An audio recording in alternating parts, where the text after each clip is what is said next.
অমৃতপ্ৰভা মহন্ত আৰু শেখৰ গোস্বামীক ৰাষ্ট্ৰপতিক ইমান আমাৰ পুলিচ প্ৰশাসন নিদিয়ে নেকি? চিকিউৰিটি গাৰ্ড ইমান চিকিউৰিটি গাৰ্ড দি নিছে।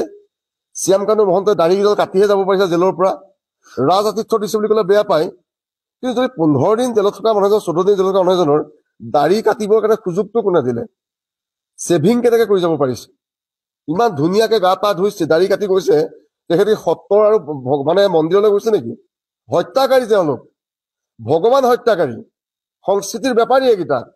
জুবিন দা খুৱে সিদ্ধাৰ্থ তেজপিয়া, শ্যামকানু মহন্ত তেজপিয়া এটা, শেখৰজ্যোতি গোস্বামী তেজপিয়া, অমৃতা মহন্ত তেজপিয়া। ক'ৰবাত তেজপিয়াতে ৰাখিব লাগে। তেওঁলোক অপৰাধী, বান্দাত খুৱাই থব লাগে, মোহৰ কামোৰ খুৱাই। ৰাজ আতিথ্য দিছো বুলি ক'লেও বেয়া পাব। এতিয়া আৰু এটাই থাকিবগৈ অসমত, এই যে হত্যাকাৰী জুবিন দাক, অমৃতপ্ৰভা, শ্যামকানু, শেখৰজ্যোতি, সিদ্ধাৰ্থ, সিহঁতে কোনোবা না জুবিন দা জাষ্টিছ ফৰ জুবিন দা নকলে হ'ল।